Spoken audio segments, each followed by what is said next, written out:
والشاکرین والحمد للہ رب العالمین۔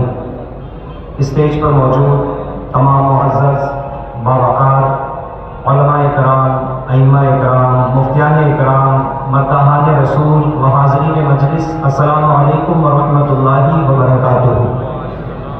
آئیے حصول برکت کے لیے درود پاک پڑھیں۔ اللہم صلی علی سیدنا و مولانا محمد وسلم، صلاۃ و سلام علیک یا رسول اللہ صلی اللہ تعالی علیہ وسلم۔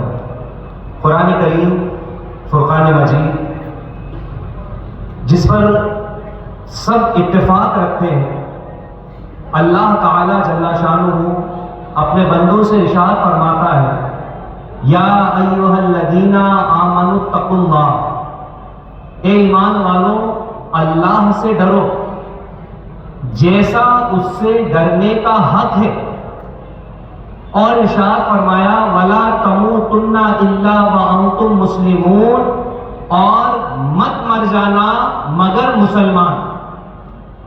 یہ اللہ کا پیغام تمام اس کے بندوں کے لیے ہے کہ مرو، دنیا سے جاؤ تو مسلمان ہی مرنا۔ مسلمان کب مرے گا؟ مسلمان ہوتا کس چیز سے اور اسلام سے باہر کس چیز سے ہو جاتا ہے؟ اسی چیز کو ہمیشہ خصوصیت کے ساتھ اس جلسے میں آپ کی سماعتوں کے حوالے کیا جاتا ہے۔ کئی لوگ تو یہ سمجھتے ہیں کہ پٹیل صاحب کے یہاں کے جلسے میں ہوتا کیا ہے؟ صرف برائیاں ہوتی ہیں، اس کی برائی، اس کی برائی، اس کے علاوہ کیا بتایا جاتا ہے؟ تو خدا را وہ لوگ نیوٹرل ہو کر صرف گفتگو پر غور کریں کہ آنے والا جو بھی خطیب جس کسی بات کو بتاتا ہے، کیا وہ آپ کے اسلام میں نہیں لکھی ہوئی ہے؟ کیا وہ قرآن میں نہیں لکھی ہوئی ہے؟ کیا وہ حدیث پاک میں نہیں لکھی ہوئی ہے؟ اگر نہ لکھی ہوئی ہو تو بتانے والا غلط بتاتا ہے، مگر واللہ یہ جلسے مسلسل ہوتے ہیں اور ہر آنے والا اپنی بات سے پہلے قرآن کی آیت پڑھتا ہے، حضور کی حدیث پڑھتا ہے، صحابہ کے اقوال پیش کرتا ہے، اولیاء اللہ کے کردار کو پیش کرتا ہے، تاکہ لوگ یہ جان لیں کہ آنے والا آپ کے پاس صرف بات پہنچا رہا ہے، بات وہی ہے جس اسلام کو تم مانتے ہو، وہی سے بات تم تک پہنچائی جاتی ہے۔ میں بھی بس اسی ولا تموتن کی روشنی میں چند باتیں عرض کروں گا۔ یہ تو بلا اختلاف قرآن نے فرمایا ہے ولا تموتن الا وانتم مسلمون، مرنا مت مگر مسلمان ہو، یعنی دنیا سے جاؤ تو اسلام ہی پر تمہیں جانا ہے۔ تو یہ تو آدمی جب لے کر جائے گا نا کہ پہلے وہ یہ جانے کہ اسلام پر رہتا کس چیز سے، کیا چیز کر لینے کی وجہ سے، چاہے عمل میں چاہے زبان سے، اسلام اس کا کھو جائے گا۔ اسی چیز کو عقیدہ کہا جاتا ہے، جس پر سب سے زیادہ اہل سنت کے یہاں زور دیا جاتا ہے۔ عقیدہ ہی وہ چیز ہے کہ جس کو مانے رہنا سچے دل سے، جس کی تصدیق یہ تمہیں ایمان پر برقرار رکھتی ہے، اور عقیدہ ہی وہ چیز ہے کہ جس میں شک آ جانا، جس کا انکار کر جانا، یہ تمہیں اسلام سے باہر کر دیتا ہے۔ اسی عقیدے کی پختگی کے بعد تمام اعمال آتے ہیں۔ سمجھانے کے لیے سیرت کے عظیم الشان باب میں جنگ خیبر سے پہلے اللہ کے محبوب صلی اللہ علیہ وسلم کی بارگاہ میں یہودیوں کی جانب سے ایک چرواہا آیا، اور یہ تمام سیرت کی کتابوں میں خیبر کی تفصیل میں یہ بات موجود ہے۔ ایک چرواہا یہودیوں کا، خود وہ بھی یہودی تھا، وہ بارگاہ رسالت میں آیا۔ کیوں آیا؟ اس نے سن رکھا تھا کہ اس کی قوم جنگ کے لیے اسلحے تیار کر رہی ہے۔ اس نے معلوم کیا قوم سے کس سے لڑنے کا ارادہ ہے، کہا ایک شخص ہے عرب کا جس نے اپنے آپ کو نبی بتایا ہے، ہم اس سے جنگ کرنے کی تیاری کر رہے ہیں۔ اس وجہ سے اس کے دل میں ایک اشتیاق پیدا ہوا کہ بھلا کون ہے جو اپنے آپ کو نبی ہونے کا دعویٰ کرتا ہے۔ اسی اشتیاق میں وہ رسول اللہ کی بارگاہ تک پہنچا۔ پوچھا اس نے، آپ اللہ کے نبی ہونے کا دعویٰ کرتے ہیں؟ حضور نے فرمایا ہاں میں اللہ کا نبی ہوں، اور اسلام کی چند باتیں حضور نے اسے ارشاد فرمائی۔ اللہ کی مرضی، یہی ایک فرق بھی ہوتا ہے جب کوئی آدمی دل سے کسی چیز کو سنے تو اللہ تعالیٰ نور عطا فرما دیتا۔ اس نے سنا اس کے دل میں نور ایمان جلوہ گر ہوا، اس نے مان لیا، کہا ان بکریوں کا کیا کروں؟ میرے آقا نے وہاں پر بھی امانت ہی کا حکم ارشاد فرمایا، کہا ان کو چند کنکر مار کر ہانک دے، یہ جس مالک کی ہوگی اپنے گھر پہنچ جائے۔ اب وہ چرواہا رسول اللہ کی بارگاہ میں رک گیا، خیبر کی جنگ ہوئی، اس جنگ میں بارگاہ رسالت صلی اللہ علیہ وسلم کے غلاموں میں وہ چرواہا بھی لڑا اور لڑنے کے بعد شہید ہو گئے۔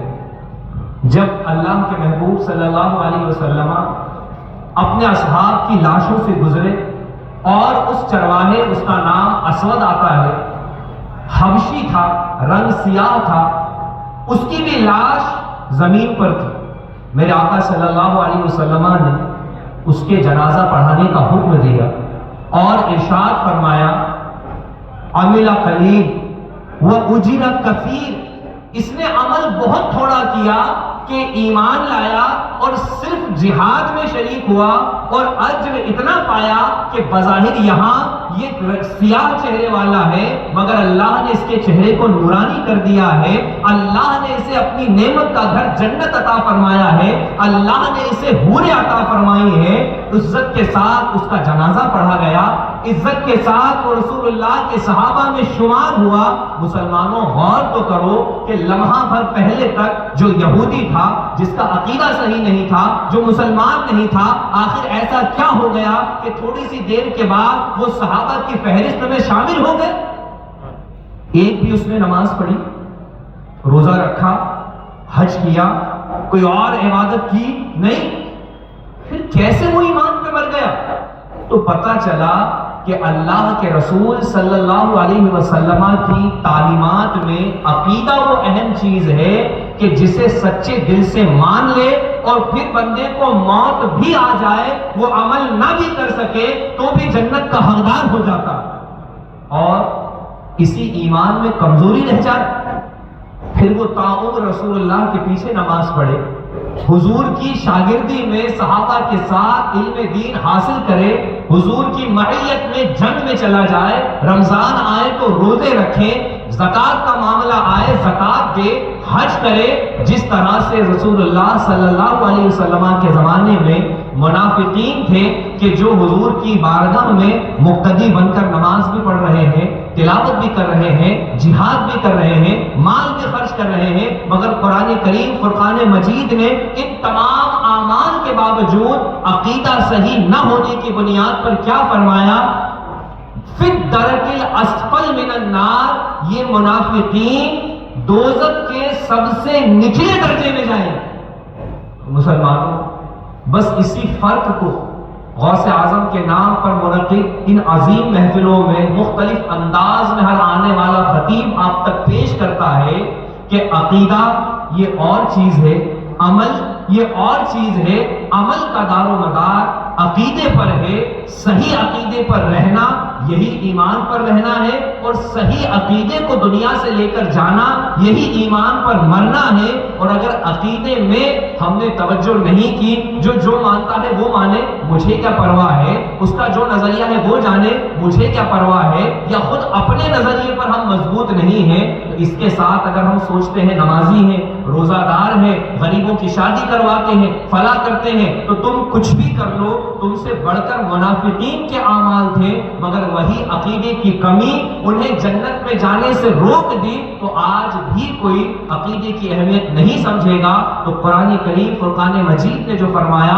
وَلَا تَمُوتُنَّ إِلَّا وَأَنْتُمْ مُسْلِمُونَ، مت مر جانا مگر مسلمان۔ تو مسلمان مرنے کے لیے ضروری ہے کہ دنیا میں عقیدہ صحیح رکھے، اسی عقیدے پر رہے اور اسی عقیدے پر اللہ موت عطا فرما دے۔ استغفر اللہ ربی من کل ذنب واتوب الیہ وما علینا الا البلاغ۔ السلام علیکم ورحمۃ اللہ وبرکاتہ۔